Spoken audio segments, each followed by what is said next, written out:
नमस्ते दोस्तों। आज से हम जियोग्राफी देखेंगे एक एक चैप्टर।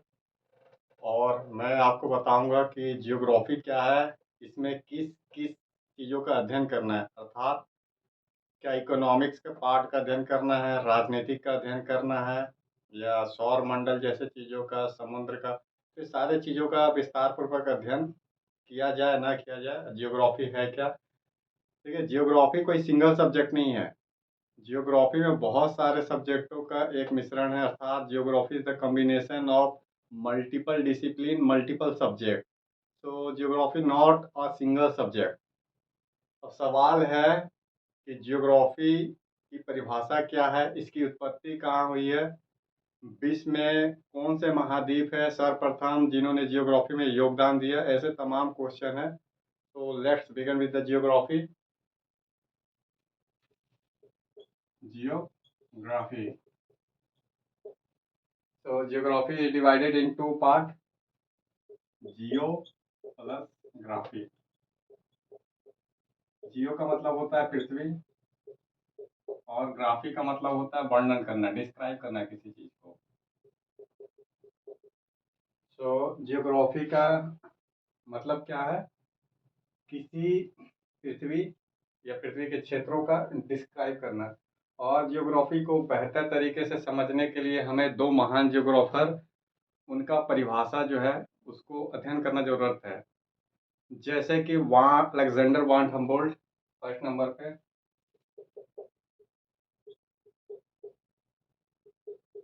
अलेक्जेंडर वान हम्बोल्ट। शॉर्ट में आप नाम याद रखिए, शॉर्ट में हम्बोल्ट। इनके नाम पे एक समुद्र की ठंडी धारा है, हम्बोल्ट की ठंडी धारा। दूसरा नाम है डडले स्टाम्प।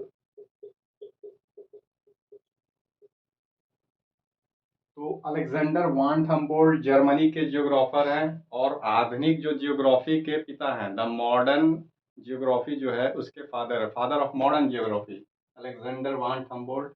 इन्होंने अपने जीवन काल में 90,000 किलोमीटर की यात्रा की है, 19,000। इन्होंने रूस का जो साइबेरिया बेल्ट है, जो बर्फ से ढका रहता है, जो कड़कड़ाके की ठंड पड़ती है, वहाँ पे एक लंबा समय व्यतीत किया है जियोग्राफी का अध्ययन करने के लिए। अमेजन के वन जो डेंस है फॉरेस्ट, रिवर फॉरेस्ट है, वहाँ पे इन्होंने एक लंबा समय व्यतीत किया है। इस प्रकार से अलेक्जेंडर बार्न हम्बोल्ट ने अपना पूरा जीवन जियोग्राफी के लिए समर्पित किया। फलस्वरूप इन्हें फादर ऑफ जियोग्राफी कहते हैं, मॉडर्न। डडले स्टम्प, ये आपके ब्रिटिश जियोग्राफर हैं। इन्होंने भूगोल के ऊपर 30 से ज़्यादा किताब लिखी है। तो अगर इन दोनों जियोग्राफरों को आप अध्ययन कर ले परिभाषा के रूप में, तो स्पष्ट हो जाएगा कि जियोग्राफी क्या है। तो सबसे पहले मैं बार्ट हम्बोल्ट, इनका डिफिनेशन बताऊं जियोग्राफी को लेके क्या है, क्या मत रखते हैं ये।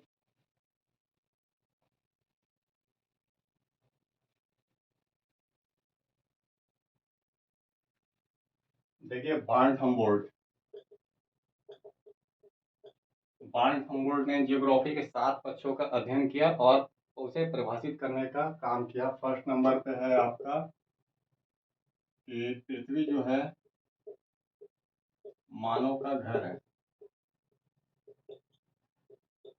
क्या बोल रही है, the earth is the home of human. अर्थात जो पृथ्वी है वो मानव का एक घर है। सेकंड नंबर पे बोल रहे हैं ये, भूगोल जो है वो स्थानिक वितरण का विज्ञान है। Geography is the science of spatial distribution. अर्थात कोई भी चीज किस तरीके से डिस्ट्रीब्यूट है, कहाँ पे अधिक फॉरेस्ट है, कहाँ पे कम फॉरेस्ट है, कहाँ वर्षा अधिक होती है, वर्षा कम कहाँ होती है, कहाँ पे समुद्र तट है, कहाँ पे समुद्र तट नहीं है, कहाँ की जलोढ़ मृदा है, कहाँ की नहीं है। इस तरीके से जो स्पेशियल डिस्ट्रीब्यूशन है उसका साइंस है। पुनः थर्ड नंबर पे बोल रहे हैं ये, जियोग्राफी जो है रिलेशनशिप का साइंस है।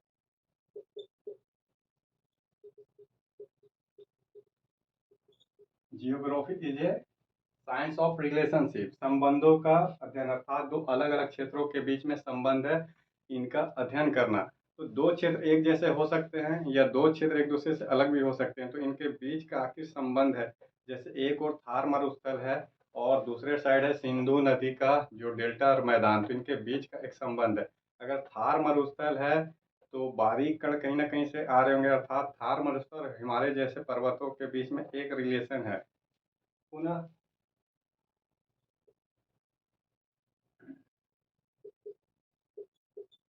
प्राकृतिक घटनाओं का अध्ययन,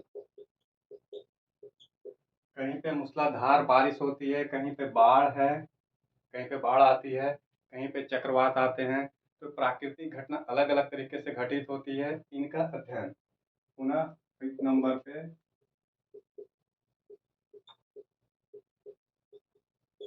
प्राकृतिक तत्वों का अध्ययन, जितने भी प्राकृतिक तत्व हैं जैसे पहाड़, पर्वत, नदी, मैदान, समुद्र तट, तो वनस्पतियां हैं, जीव जंतु हैं, इन सारे का अध्ययन प्राकृतिक तत्व।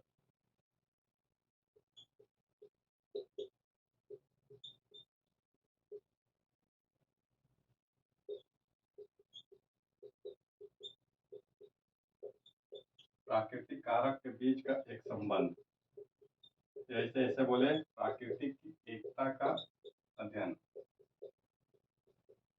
जितने भी नेचुरल फिनोमेना है इनके बीच क्या है, एक यूनिटी है, अर्थात एक जगह का क्रियाकलाप जो प्राकृतिक होता है वो दूसरे जगह को प्रभावित करता है।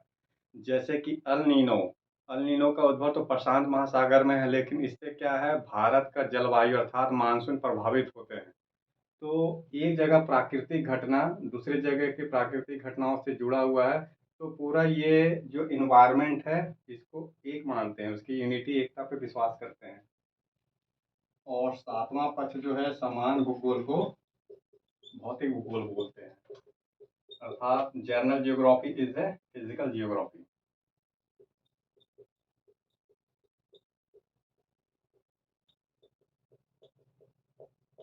इस तरीके से जो अलेक्जेंडर वान हम्बोल्ट है उन्होंने भूगोल के 7 पक्षों को बारीकी से समझाया कि भूगोल क्या है। तो इतने सारे चीज, एक और मानव है तो दूसरी ओर प्राकृतिक चीजें, इनके बीच एक संबंध समझाने की कोशिश की है, यही भूगोल है। भूगोल में हम मानव की पारिस्थितिकी को और जो है भौतिक कारकों को अलग नहीं कर सकते, दोनों के बीच एक अंतर संबंध दर्शाते हैं। दूसरा है जो महत्वपूर्ण जियोग्राफर जिन्होंने भूगोल को परिभाषित करने का काम किया, डडले स्टाम्प।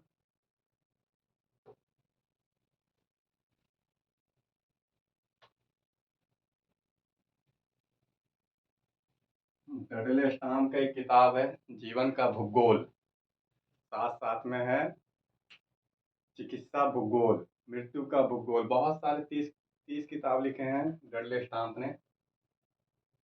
इन्होंने भारत की संस्कृति को धान संस्कृति कहा था, डडले स्टाम्प। ये परिभाषित करते हुए बोलते हैं जियोग्राफी क्या है, तो बोलते हैं जियोग्राफी जो है संसार व निवास, संसार और मानव निवास के बीच का एक संबंध। पुनः बोल रहे हैं पृथ्वी व मानव पारिस्थितिक,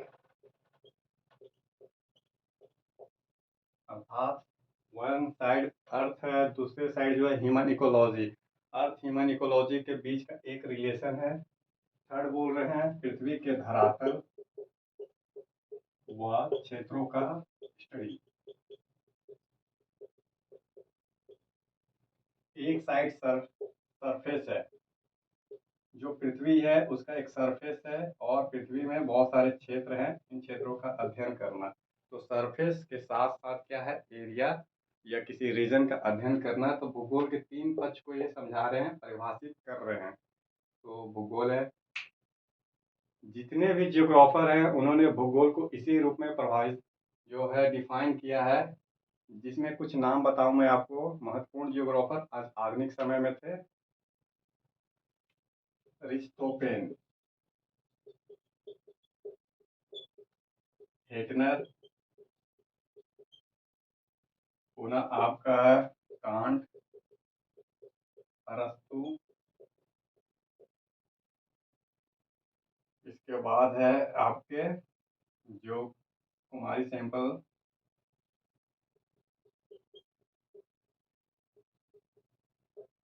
पाटिंगटन, जितने भी जियोग्राफर हैं इन्होंने भूगोल को इसी रूप में, धरातल के रूप में, क्षेत्रों के रूप में अध्ययन किया, पृथ्वी को मानव के आवास के रूप में स्टडी किया, अलग अलग प्राकृतिक कारकों का धरातल के साथ संबंध स्थापित करने का कोशिश किया, जो प्राकृतिक कारक थे मानव के साथ संबंध स्थापित करने की कोशिश की। तो भूगोल क्या है? भूगोल है जो मानव पारिस्थितिक का और पारिस्थितिक का, अर्थात एक साइड मानव पारिस्थितिक है, दूसरे साइड जो है भौतिक पारिस्थितिक है, इनके बीच का एक अंतर संबंध है भूगोल। इन दोनों को अलग अलग नहीं कर सकते भूगोल में। पुनः सेकंड प्रश्न है हमारा, जब परिभाषा स्पष्ट हो जाता है और कार्य क्षेत्र स्पष्ट हो जाते हैं कि भूगोल में किस किस का अध्ययन करना है, तो सवाल ये, भूगोल की उत्पत्ति कहाँ हुई? प्रागैतिहासिक काल में जो प्री हिस्ट्रिक पीरियड था, स्टोन एज थे, आदि मानव का काल था, तो आदि मानव हमारे क्या थे? सबसे पहले जियोग्राफर थे। इन्होंने विश्व के अलग अलग क्षेत्रों में भ्रमण किया, अलग अलग जगह गए, पहाड़, नदी, वृक्ष, वनस्पति, गुफाओं के संपर्क में आए। फलस्वरूप ये अन्वेषणकर्ता, खोजकर्ता और जियोग्राफर थे। तो मानव की उत्पत्ति के साथ ही साथ क्या था? जियोग्राफी की उत्पत्ति हुई। लेकिन जियोग्राफी को व्यवस्थित करने का काम किसने किया? जियोग्राफी को व्यवस्थित करने का काम किया यूनानी जियोग्राफर ने। यूनान is a country situated in Europe, और करंट में इसका नाम क्या है? करंट में इसका नाम है ग्रीक, जिसकी राजधानी एथेंस है, जहाँ पे ओलंपिक खेल की शुरुआत हुई थी। तो यूनानी जो जियोग्राफर, भूगोल वेता थे, इन्होंने भूगोल को व्यवस्थित किया है और एक सब्जेक्ट डिसिप्लिन के रूप में स्थापित किया। तो इनका सबसे पहला योगदान है भूगोल को एक साइंस के रूप में स्थापित करने में। कुछ महत्वपूर्ण यूनानी जियोग्राफर जो प्राचीन काल में थे और उनका थोड़ा सा कंट्रीब्यूशन हम देख लेते हैं। होमर, थेल्स, एनाक्सिमेंडर, हिक्केटियस, इरेटोस्थनीज,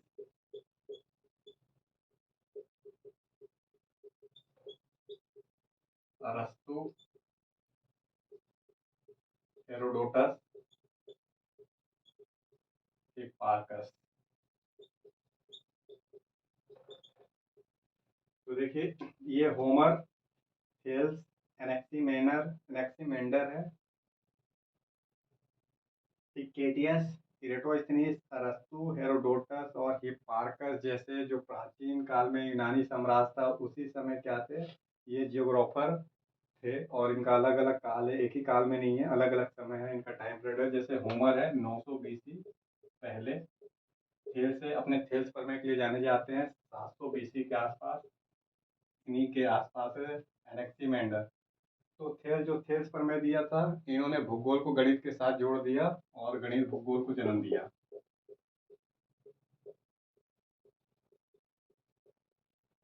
इसके साथ साथ एनेक्सीमेंडर क्या है? फादर ऑफ मैपिंग है ये। विश्व का जो पहला मानचित्र बनाया था, मैपिंग किए थे, ये एनेक्सीमेंडर थे। ये भी गणित भूगोल में योगदान दिए। पुनः हिक्केटियस है, ये फादर ऑफ जियोग्राफी है, फादर ऑफ जियोग्राफी।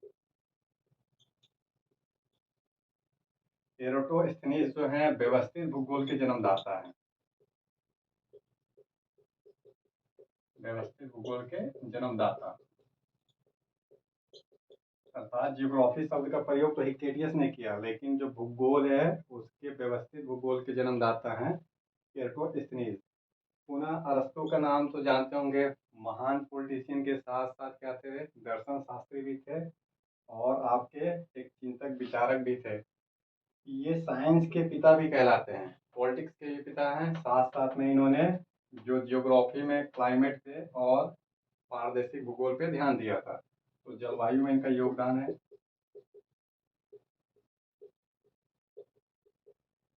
पुनः हेरोडोटस, जो आप हेरोडोटस जो इतिहास के पिता हैं, फादर ऑफ हिस्ट्री कहलाते हैं हेरोडोटस। लेकिन भूगोल में भी इनका योगदान रहा है, कंट्रीब्यूशन। और ये फारकस भी समकालीन थे अपने समय में। तो इनका काल क्या था, 900 BC से लेके 380 तक। ये आपका यूनानी साम्राज्य था। यूनान के महान शासक अलेक्जेंडर, उन्होंने और अधिक संरक्षण दिया जितने भी विद्वान थे। और अरस्तु जो थे अलेक्जेंडर के गुरु थे, तो उन्हीं के संरक्षण में देखिए इन्होंने अच्छा काम किया। इसमें तो राजनीतिक में, साथ साथ में अरस्तु का साइंस में और ज्योग्राफी में योगदान है। अब सवाल है, क्या यूनानी ज्योग्राफर ने अगर ज्योग्राफी को व्यवस्थित किया तो इंडियन ज्योग्राफी का क्या कंट्रीब्यूशन था? क्या विश्व में अन्य देश भी थे जिनका कंट्रीब्यूशन था? तो इन्हीं के पैरेलल में, इन्हीं के समानांतर में हमारे भारत देश में जो था, ऋग्वेद का काल चल रहा था। उसके बाद साम्राज्यों का काल आया, जैसे मगध, मौर्य और गुप्त। तो उस समय बहुत सारे जियोग्राफर जन्म लिए थे। तो मैं आपको थोड़ा सा नाम बता देता हूँ याद करने के लिए।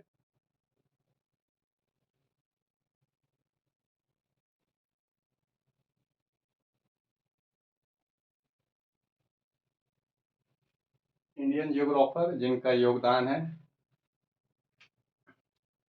सबसे पहले ऋग्वेद। जो ऋग्वेद है, इसमें क्या था, 7 द्वीपों की बात की गई है, जिसमें एक जम्बू द्वीप था। जम्बू द्वीप में क्या था, भरत खंड था। इसमें फिर आर्वत था। आर्वत में अयोध्या नगरी। जैसे रामायण में आप सुनते हैं, तो क्षेत्रों में बांटा गया था। अर्थात ऋग्वेद में क्षेत्र का ज्ञान था, नदी का ज्ञान था। विभिन्न प्रकार की नदियों का उल्लेख किया गया, जैसे सिंधु नदी, सरस्वती नदी, गंडक नदी, इवन गंगा नदी का भी उल्लेख किया गया है। पुनः आपका जो है, इसमें दिन रात की भी चर्चा की गई है और विभिन्न औषधियों के बारे में चर्चा की गई है, वनस्पतियों के बारे में चर्चा है ऋग्वेद में। इसके बाद आते हैं हम आर्यभट्ट। आर्यभट्ट हैं, अपने आर्यभट्टियम सिद्धांत के लिए वर्ल्ड फेमस है। महान मैथमेटिशियन के साथ साथ खगोल शास्त्र भी थे। और ये क्या थे आपके, तो जियोग्राफर भी थे। पुनः आर्यभट्ट ने क्या सिद्धांत दिया, तो इन्होंने चंद्र ग्रहण से रिलेटेड थ्योरी दी, चंद्र ग्रहण के बारे में बताया। पुनः पृथ्वी के व्यास परिधि के बारे में, पृथ्वी का जो व्यास है, परिधि है, नक्षत्रों के बारे में योगदान है इनका। तो इस तरीके से इन्होंने जियोग्राफी में योगदान दिया। ब्राह्मीर, ब्राह्मीर, इनके किताब का नाम है बृहद संहिता। ग्रेट बुक, ग्रेट डिस्क्रिप्शन, इनकी किताब का नाम है ब्राह्मीर। इन्होंने बृहद संहिता लिखा।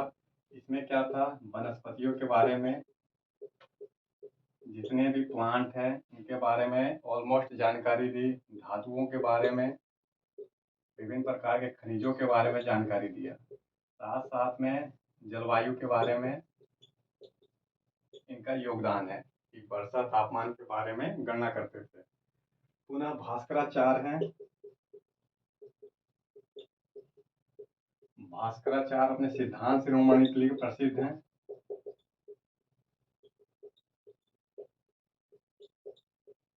तो भास्कराचार्य क्या था, ये एस्ट्रोलॉजर के साथ साथ मैथमेटिशियन भी थे और इन्होंने जियोग्राफी में कंट्रीब्यूशन किया।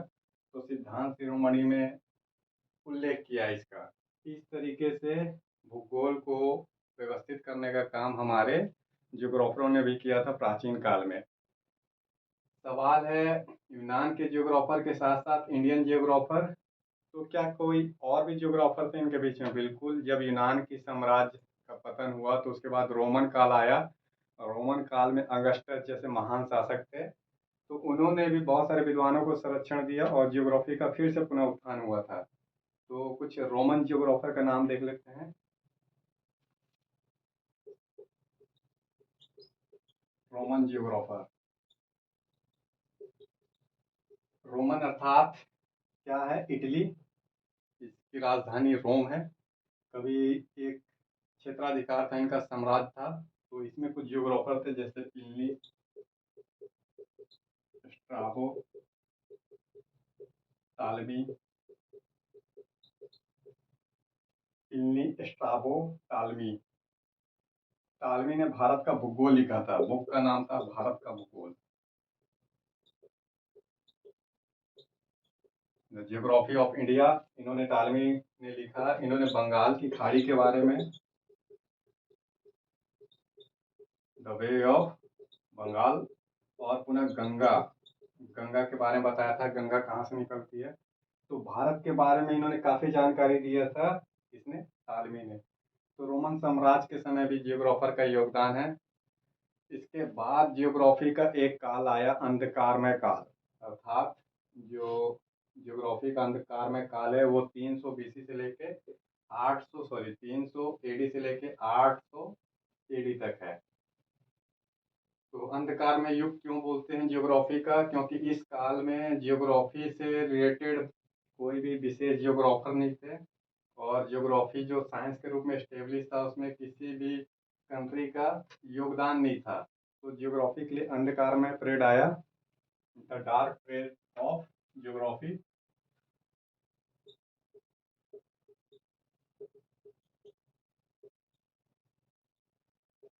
क्या बोलेंगे, dark period of geography 300 AD से लेके 800 एडी तक।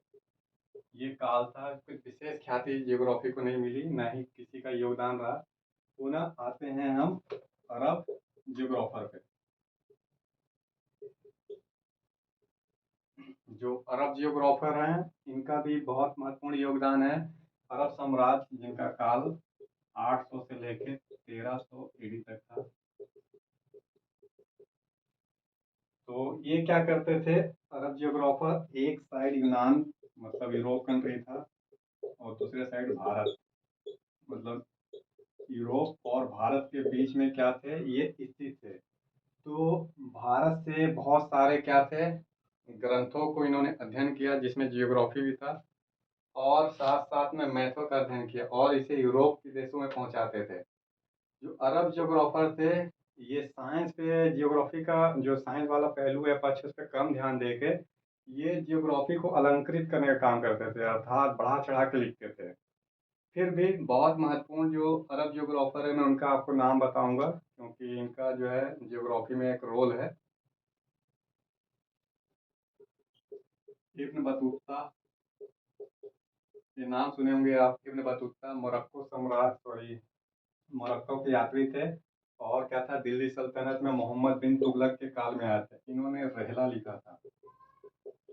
13,000 किलोमीटर से अधिक की यात्रा की थी, जिसमें ये चाइना से लेके दक्षिण भारत भी गए थे, और बंगाल की खाड़ी के आसपास वाला इलाका भी घूमे थे। तो इब्न बतूता, इन्होंने उस रास्ते को बताया जहाँ पे गए थे, उन क्षेत्रों के बारे में बताया जहाँ पे ये गए थे। इसके बाद इब्न हाकल है,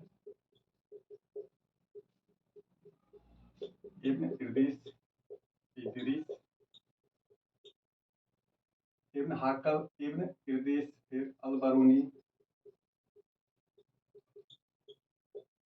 ये तो विशेष क्षेत्रों पे केंद्रित थे जियोग्राफी के, अर्थात प्रादेशिक जियोग्राफी में इनका योगदान था।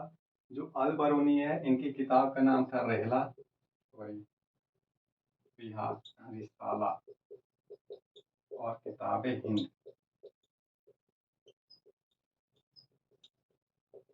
जो अल बरूनी थे, ये वनस्पति शास्त्री भी थे, साथ साथ में इतिहासकार भी थे, विद्वान भी थे, जियोग्राफर भी थे। तो इन्होंने रिसाला किताब लिखा, किताबे हिंद लिखा, भारत के बारे में विस्तार पूर्वक समझाया था, किसको, मोहम्मद गजनी को, उसको आक्रमण का तरीका बताया, और रिजल्ट ये रहा कि जो भविष्य में दिल्ली सल्तनत आया, ये अल बरूनी की देन है। इसी के साथ साथ में है अल इदरीस, अल मंसूदी। तो अल मंसूदी इसमें देखेंगे, अल मंसूदी इन्होंने मानसून पे विशेष ध्यान दिया था, मानसून के बारे में समझाया था। तो जलवायु वैज्ञानिक थे अल मंसूदी। इस तरीके से कुछ अरब जियोग्राफर हैं। जो अरब साम्राज्य था, काफी अपने समय में विकसित साम्राज्य था। ट्रांसपोर्टेशन, व्यापार, इंटरनेशनल ट्रेड इनका क्या था, भारत के साथ साथ यूरोप के साथ चलता था। तो उस काल में ये सारे जियोग्राफर जन्म लिए थे, इब्न बतूता, इब्न हाकल, इब्न इदरीस, अल बरूनी, अल इदरीस और अल मंसूदी जैसे विद्वान थे। इसके बाद मैं आपको थोड़ा बताऊंगा नेक्स्ट वाले वीडियो में।